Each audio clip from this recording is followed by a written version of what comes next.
Okay.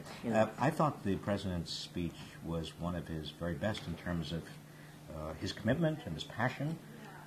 I thought that he told a very convincing and powerful story in terms of us being in a jobs recession and the job crisis being a worse crisis than the deficit crisis. And therefore, those who say government should shrink or just wither away were completely irrelevant to the nature of the problem we at hand. Now, where I wish he had gone further is the size of the jobs package he came up with. It may sound like a lot of money, $450 billion, but relative to the size of the shortfall that we now have between what the economy could be producing at or near full employment and where we are, it's actually rather small.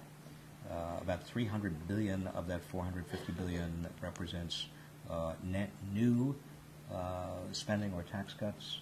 About half of that sum is tax cuts, and it's temporary tax cuts. Temporary tax cuts tend not to have much impact on consumer spending. Those are the payroll taxes and the tax cuts with regard to business. Oh yes, businesses. That's right. Yeah, corporation. Yeah, if they're temporary,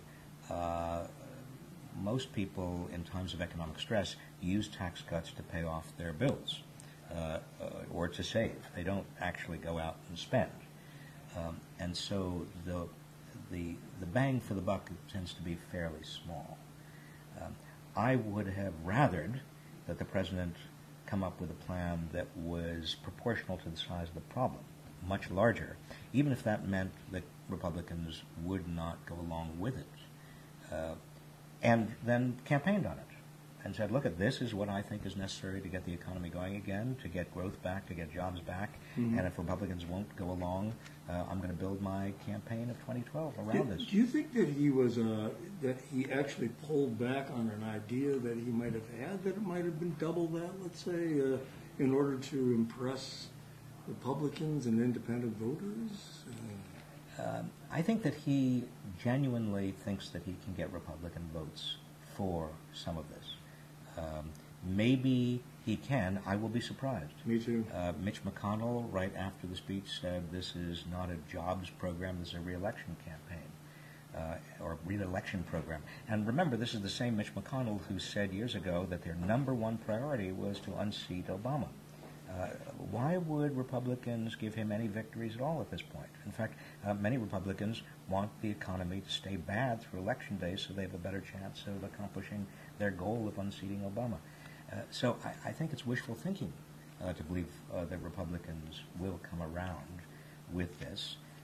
Therefore, I would say, why not put forth a jobs bill that is big enough to do the job and campaign on it, go to the people. What about the other $150 billion? You mentioned kind of $300 billion was new, half of that was tax cuts, so that might not be as effective. But what about the other half? What might that result in? Well, it's helpful. That is, infrastructure spending, aid to the states, school construction, all of that is useful. But $150 billion relative to something in the order of an $800 billion shortfall between what we could be producing and what we are producing is rather small.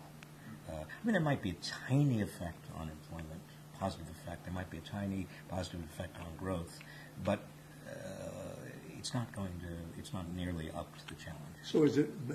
So there. Charles, did you have I'll bet you had a question. Vincent. Secretary, there was a lot of concern that the president's original stimulus package didn't go out the way it could have went out, especially here in the black community. That seemed like it new money but went to old hands, so it just stayed in that. What was your thoughts about now that it's been done? And did it go far enough? And if it didn't, why did it go far enough? Well, I think he didn't go far enough, largely because he wanted to get some Republican votes. I don't think he's going to get any Republican votes. I would have hoped that he would go bigger and bolder, and that he would have recognized that the pain in the economy right now is very widespread. It's not just minority communities, it's not just poor communities, it is the working class, it is much of the middle class. Also, I would have hoped some specific suggestions on housing and mortgage relief. You've got now almost a quarter of homeowners who are underwater. They owe more on their homes than their homes are worth.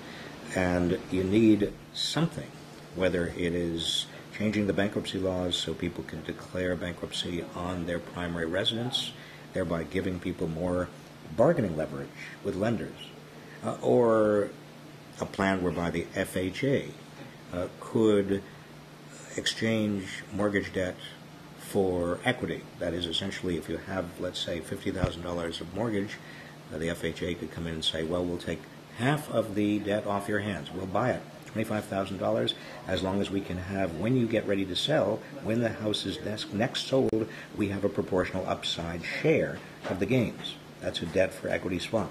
Either way, you would relieve some of the pressure on distressed homeowners.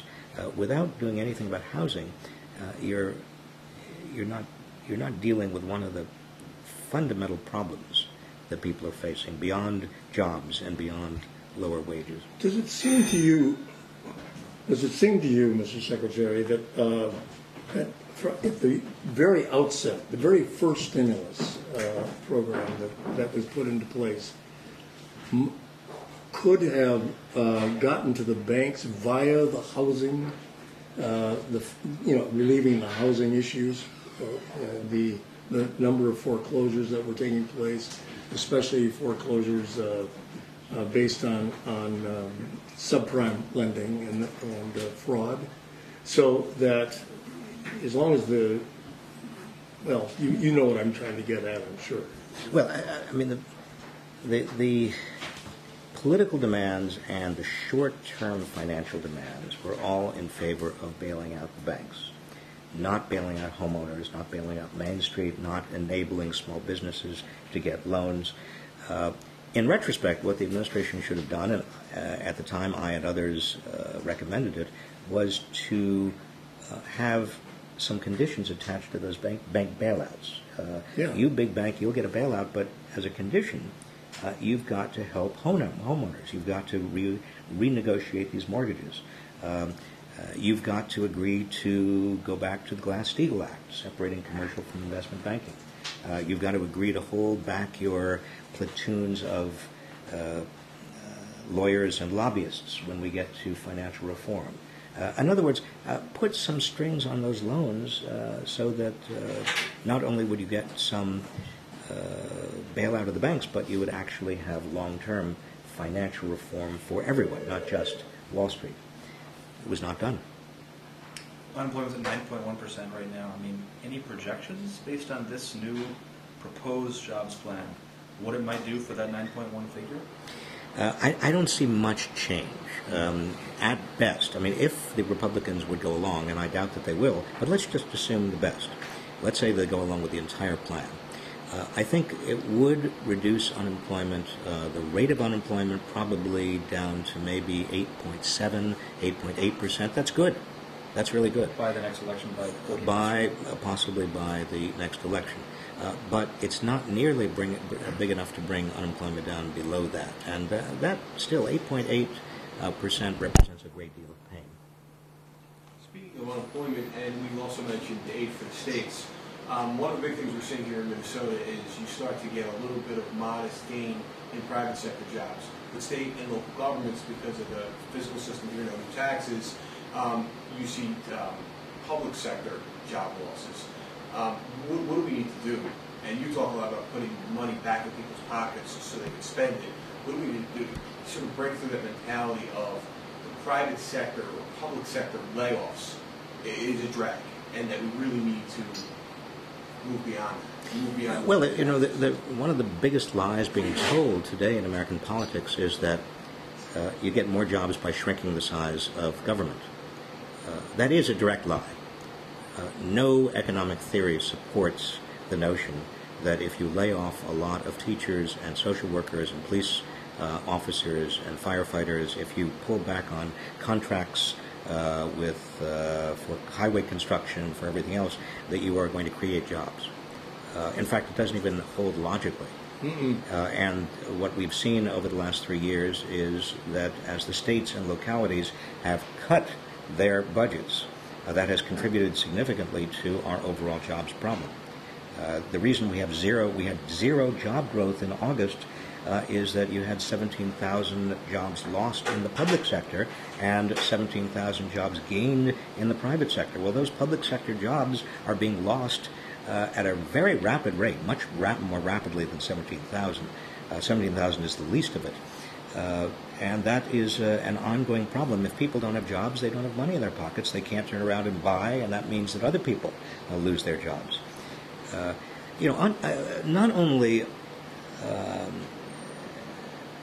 do we have a huge problem with aggregate demand, that is consumers. Remember, consumers and consumer spending represents 70% of the economy. Consumers are workers. Workers are consumers. If they are not able to spend because they don't have a job, or they have only a part-time job, or their pay is going down, then we can't sustain the economy. Then businesses are not going to hire. It doesn't matter how many tax breaks businesses get. They're not going to hire if they don't have customers. This is economics 101. Yeah. And so we've got to make sure, in terms of reviving this economy, that average workers do better. The surge toward inequality that we've experienced over the last 30 years is now coming home to roost, because it was masked for many years by women going into paid work, by everybody working longer hours, and then everybody going deeper and deeper into debt. But we can't mask that surge toward inequality any longer when almost a quarter of all total income is going to the top 1%. The vast middle class, working class, and the poor do not have enough purchasing power to keep the economy going. So even if we succeeded in getting enough pump priming to begin to get the economy going again, we would still run into this deeper problem of widening inequality. We've got to tackle that as well. And the way you begin to tackle that is through real tax reform that says we've got to expand the earned income tax credit, which is a wage subsidy for the poor. We've got to lower taxes on the working class, and we've got to raise taxes on people who are making the most money in society. You almost did that in Minnesota, and I'm not going to be so presumptuous as to comment on what happened here, but the top 1% taking home an almost record percentage of total national income, and the top 1% paying a federal income tax rate that is one of the lowest they have paid in the last 80 years. Yeah. Well, it just, not only is it unfair, but it doesn't make any economic sense. How do we get companies to see this, and companies who support candidates who rely on this no new taxes, no new revenue, no new investment? How do we get them to see that it's in their best interest to have a fairer tax code? Well, I think they will eventually see it as in their interest, because it's much better to have a smaller share of a rapidly growing economy than a big share of an economy that's dead in the water. This is not a zero-sum game. Mm-hmm. It's not as if every penny you take from the wealthy and that goes to everybody else doesn't go back to the wealthy. I mean, Henry Ford understood this in 1913. I mean, Henry Ford in many ways was not a prince of a man, but in terms of his wage policy, he understood something that nobody else understood, and that is he paid his workers in 1913 3 times what the typical industrial worker was earning then. The Wall Street Journal accused him of being an economic socialist and worse. He was accused by a lot of businessmen of not knowing what he was doing, and they were afraid of what he was doing, but he was a wise businessman because those workers could turn around and use that money to buy Model T Fords. Yeah. And we then understood and applied that principle in the 1950s, 1960s, 1970s, when we had a third of the labor force unionized, when most people got a substantial share of the gains of economic growth. That meant that they could turn around and buy things, and that meant businesses could expand. Businesses had profits. right now, big businesses in America are profiting on their overseas sales, mostly in China and Brazil and India, and they're profiting also because they are shaving payrolls in the United States. But that is a dead-end strategy. That's not going to continue. Anybody who thinks that China is going to forever allow American businesses to take off with a lot of profits doesn't know that Chinese companies are going to take that business away from them. Anybody who thinks that the strategy of continuing to reduce payrolls in the United States, cut workers, ship jobs overseas, cut wages, cut benefits, anybody who thinks that is a winning strategy for American business over the long term doesn't understand the principle that Henry Ford understood. There's another dimension to this too, is there not? And that is the deductions for doing business overseas are higher than they would be if they were paying labor. Don't we need policy? Yes, you don't want to encourage businesses to go overseas, but also you don't want to encourage them to keep their money overseas. But you see, what the Republicans and some Democrats keep coming up with is a tax amnesty. They say what you want is to allow companies to bring their foreign holdings back to the United States without any tax penalty at all, free of charge. Well, how many tax amnesties do we have to have before American businesses understand that they're going to get another amnesty another 5 or 6 or 7 years from now? I mean, we're in the habit of giving amnesty to businesses. We're in the habit of treating corporations as people, but when it comes to real people who need a helping hand or amnesties or whatever you want to call it, we don't do that. The Republicans worry about making people dependent on government handouts. Well, you have a corporate sector right now in the United States that is more dependent on government handouts, kind of corporate welfare, amnesties, bailouts to Wall Street, bailouts to big business, than I've ever seen American corporations depended on. We have socialism for the rich and socialism for big companies, and we've got capitalism for everybody else. That's not a way to run a society. That's not a way to run the economy. We don't have the Democrats saying that out loud. No, the Democrats should be saying it out loud. What is the Democratic Party for if it's not going to tell the truth and it's not going to represent real workers and real people who are hurting? We are not in normal times. Let me just emphasize this. This is not your garden variety recovery. There's no recovery here. In fact, for most Americans, we are still in the Great Recession. This is the worst economy for average working people and for working class people and for the poor, the worst economy we've had since the Great Depression. It is an emergency. It is a jobs crisis. And if Democrats don't have the gumption to tell the truth and talk about what is really going on, then I don't know why they call themselves Democrats. The ratio of corporate profits to wages is the highest it's been since before the Great Depression. Why shouldn't that be known? Are we declaring class warfare by telling the truth?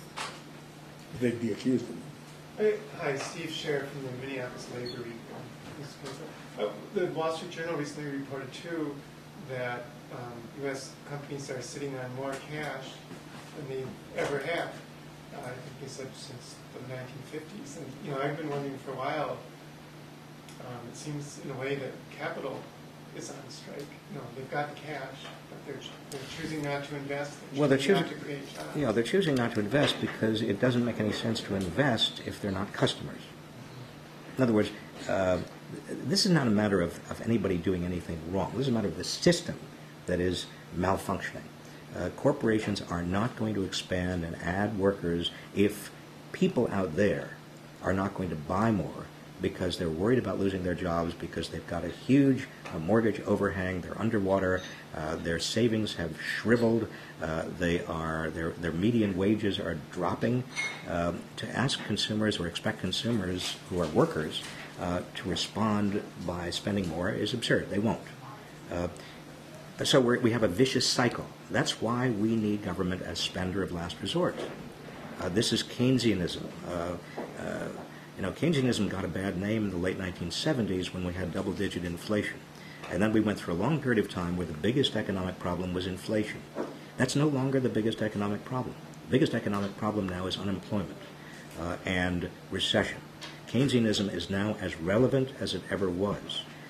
When Richard Nixon said we're all Keynesians now, he was reflecting the dominant idea in the 3 decades after the Second World War, when in fact our biggest problem as a nation was unemployment and potential recession.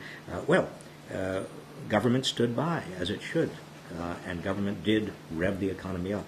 Ronald Reagan used what might be called military Keynesianism to create the boom that occurred after 1981. He spent like money was unlimited. He spent it on the military. George W. Bush indulged in military Keynesianism after 9/11. It wasn't the Bush tax cuts that kept the economy going. In fact, the Bush tax cuts, nothing trickled down. I mean, the median wage started to drop after the Bush tax cuts. Didn't one of the candidates of the Republican debate the other night declare Keynesianism was dead? Look at it. It never worked. I mean, I don't agree with that. well, not only do you not agree with it, it doesn't. Yeah. You see, if we had Republicans who were articulating anything that you could debate, that would be one thing. But we have Republicans who are saying nonsense. So to try to debate nonsense is impossible. You know, they're putting forth propositions that make no economic sense, that have no basis in fact or experience. And so how can the American people possibly evaluate it? When you have the Republican mouthpieces, Fox News and Rush Limbaugh and the editorial pages of the Wall Street Journal continually telling the same set of lies over and over and over and over, you get into a kind of George Orwellian system in which people are hearing the same thing over and over again, unless they are told the truth. The lie becomes their understanding by default. That would, of course, apply to the anti-regulation business creating jobs. Well, the deregulation is the same thing. This is all supply-side baloney. Corporations are sitting on $2 trillion of cash they don't even know what to do with. It's the almost an unprecedented amount of corporate profit. Why would anybody think that giving corporations even more profits by reducing their taxes, or giving corporations either even lower costs by reducing regulations, would generate more jobs? If the unprecedented profits and $2 trillion of cash doesn't generate jobs, why do we suppose that giving them tax cuts would generate more jobs? The problem is not on the supply side. The problem is on the demand side. More to the point, the American public isn't stupid. We've just seen what deregulation does on Wall Street. We've seen the consequences of financial deregulation. And beyond that, look at BP and the oil spill. If we are not enforcing our environmental regulations, look what happens. Look what happened with Massey Energy in the West Virginia, that terrible tragedy. We were not enforcing adequately our mine safety regulations. Look what happens with WellPoint and the private insurers and that extraordinary increase in insurance costs, because we basically have allowed private insurers to do whatever they want to do. Anybody who looks at the last few years and says we need more deregulation rather than more regulation is not facing reality, is not in the community, reality-based community.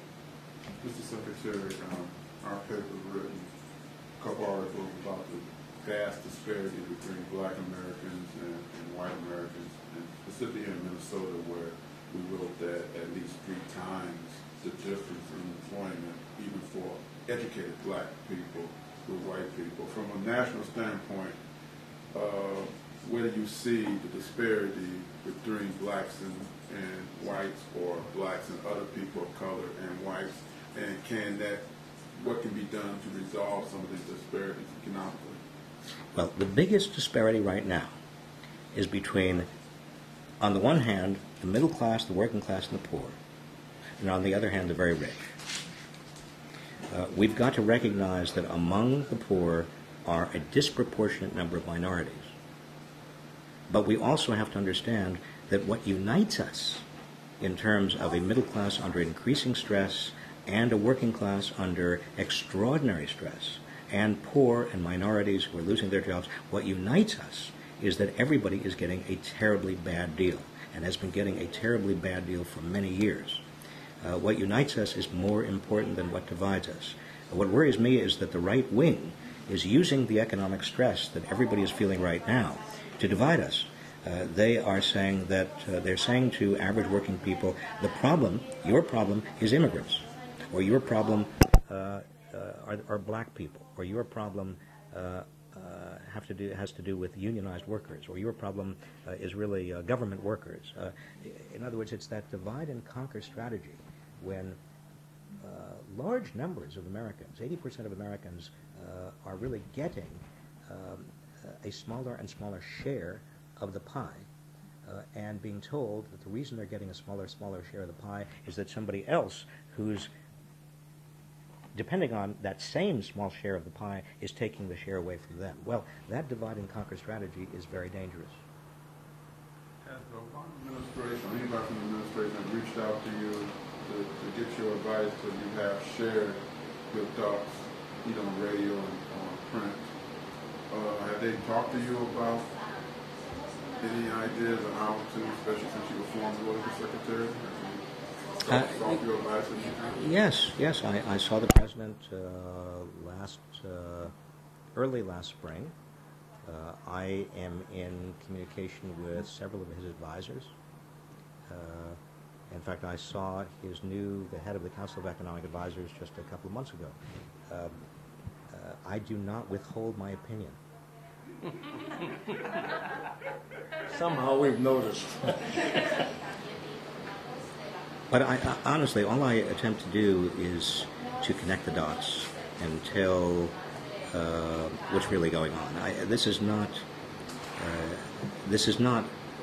a matter of doing anything but reflecting back the facts.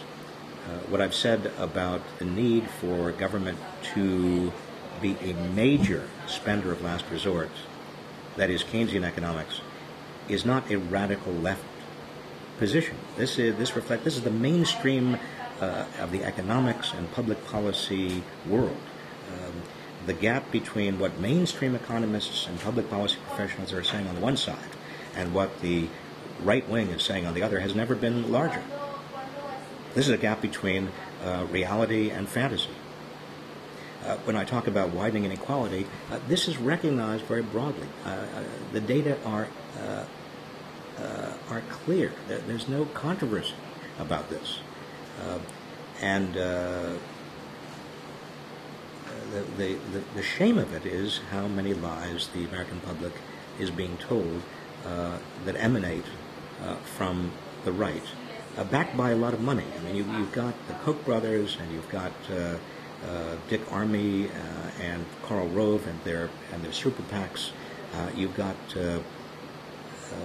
the news outlets I mentioned before, and it's a formidable array of outlets and money that are putting one over on the American people in a very dangerous way. Any hope with Citizens United? That ruling really stuck it to us. Well, I think Citizens United has got to be overruled. We've got to make sure that the next Supreme Court vacancy is filled by somebody who is dedicated to overruling Citizens United. It was a 5-4 decision. It's one of the 3 worst decisions the Supreme Court has ever made. My other candidates are Dred Scott and Bush against Gore. Those 3 will go down in the Hall of Shame of Supreme Court history. But remember... Plessy v. Ferguson was pretty bad. Well, that was pretty bad, too. That's right. But remember that Citizens United was a 5-4 decision. So you need just one swing vote to overrule it, and it will be overruled. It should be overruled. But we also need to take seriously the whole issue of money in politics. I mean, it is completely out of hand. As more and more money is accumulated at the top in our society, as the very rich take home almost a quarter of all income, naturally there's more and more political power that comes with that money. And that political power is very much directed toward reducing their tax liabilities, limiting benefits that are going to average working people and the poor, and unbalancing the entire society in a very profoundly dangerous way. This is why it's so important for people to organize at the grassroots. I mean, I came out here to Minnesota because of what is happening here. Labor and religious groups and community groups coming together and forming a formidable grassroots political operation that will speak the truth and will organize against the huge forces of wealth and money and right-wing dogma that are now posing a clear and present danger to this country. Secretary, did you watch the Republican debate the other night? What are your thoughts? What do you distinguish Romney's economic policies, Perry's economic policies? Did you see a difference? Well, there's somewhat of a difference. I think Perry is, it's hard to find any coherence, any semblance of rationality in Perry. Period. I mean, to talk about Social Security as a Ponzi scheme is one of the most irresponsible things I have ever heard any politician say. It is untruthful. I was a trustee of the Social Security Trust Fund. I know exactly what the projections are. It is not a Ponzi scheme. It's going to be flush for the next 26 years, and after that, it'll be fine if we just raise the proportion of income subjected to Social Security payroll taxes. Perry doesn't know what he's talking about. And he wants to get rid of the IRS. He wants to get rid of the Federal Reserve Board. I mean, that we have a serious contender for president who is spouting such nonsense is itself evidence of how bad things are. Romney is not all that much better, but he's at least not saying nonsense. I mean, Romney's nonsense is of a different sort. Romney's nonsense is supply-side nonsense. He wants to reduce corporate taxes and get rid of regulations. Well, as I've said, that makes very little sense when corporations are doing as well as they are right now, and it's not a supply-side problem to begin with. It's a demand-side problem. I wanted to back up. I mean, you said that you thought it was very unlikely the Republicans would acquiesce and would sign on to Obama's jobs bill. Was he speaking to Republicans, or was he speaking to the American people? I mean, was this just a political stunt to try to at least convince the American voters, hey, these guys aren't going to sign on, but I'm the guy you want 14 months from now? No, I think that if the president were doing that, his job bill would be much larger, much bolder. It would be proportional to the size of the problem. I think what constrained him was this hope that he could get some Republicans to sign on, enough so that some of this could be enacted. I hope he's right. I don't think he is. I don't think they will. We have time for one more question. You were mentioning earlier, back in the 50s, labor 30% of the workforce, and today it's 12% to 8% if you take out public sector workers, and they're, of course, in Wisconsin, we'll see them really go after the public sector workers. And what can you say, and it seems with Congress taking certain actions like with refusing to reauthorize the FAA, specifically because of they're targeting the union organizing changes that Obama has made. Do you think we'll see stepped up attacks by Republicans on yes. the whole idea of collective bargaining? Absolutely, absolutely. I mean, Indiana, Ohio, Wisconsin, Iowa. Iowa is holding on by one state Senate vote. If they lose that one state Senate vote, Iowa could easily become another Wisconsin. I mean, you see this ripping through the entire Middle West, this anti-union animus. And again, this is part and parcel of the Republican strategy. They don't like unions, they don't like public employees, they don't like private unions, they want to make every state a so-called right-to-work state. Well, you know as well as I, right-to-work means anti-union, because why would anybody sign up and pay union dues if they can get all the benefits of being in a union without paying any of the dues? I mean,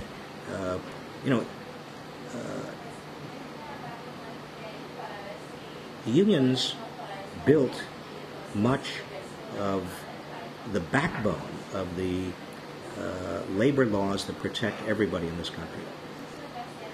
We wouldn't have a 40-hour work week with time and a half for overtime. We wouldn't have had Social Security. We wouldn't have unemployment insurance. We wouldn't have any of the benefits we take for granted without unions. We wouldn't have Medicare. The most popular things and the most obvious things that the government does were put in place because the American labor union movement, led the way, led the charge. And since the 70s and 80s, there has been a concerted attack by Republicans and by big business on unionized workers. And the latest is occurring in Wisconsin, but it's also occurring. It's occurring elsewhere as well. Hopefully, American workers are so stressed, unionized and non-unionized. Hopefully, I don't mean hopefully. I mean American workers are so stressed that hopefully this anti-worker campaign that is being waged by the Republican Party and by the radical right will generate an upsurge of reaction, an upsurge in not only union organizing, but in local grassroots organizing by people who just don't want to give the country up to large corporations and Wall Street, and who want to make sure that their children and their children's children share in the bounty that a good economy can provide. Why do you think that the Tea Party people don't see how they're being manipulated by the Koch brothers and other corporate entities that are nowhere to be seen when they're hitting the streets? Well, I think that the Tea Party represents, in a sense, a failure of progressives and the left to offer another alternative organizing vehicle to express the frustration and rage that so many people have. If there's a vacuum there, that vacuum is going to be filled somehow. And if you've got the Koch brothers and Dick Armey and Karl Rove and all of them funneling money and organizing people into this kind of reactionary Tea Party, people are going to go there because that's the best and easiest way to express their frustration and fear and outrage at what's going on. I don't think a lot of those people know what they're doing, and they don't know that they're acting against their own interests. But it won't be the first time that many people don't know they're acting against their own interests. I think this is the challenge for progressives in America right now, to tell the truth, to make sure that people understand that their interest lies in organizing for better jobs, better wages, better working conditions, a fair portion of the gains from economic growth, higher taxes on the very wealthy, and an economy that is working for all of us instead of working for a small sliver at the top. Thank you so much, Secretary. Thank you, Reich. Mr. Secretary. Thank you all Thank for you.